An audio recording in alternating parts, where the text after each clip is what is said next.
লাল বাজারে গলির মোড়ে পান দোকানের খরিদ্দার, বাকের আলীরা দূরে মেয়ে নাম ছিল তার গুলবাহার।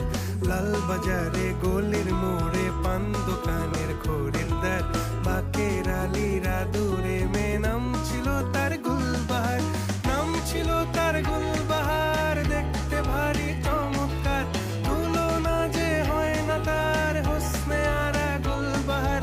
বাকের আলীরা দূরে মেয়ে নাম ছিল তার গুলবাহার।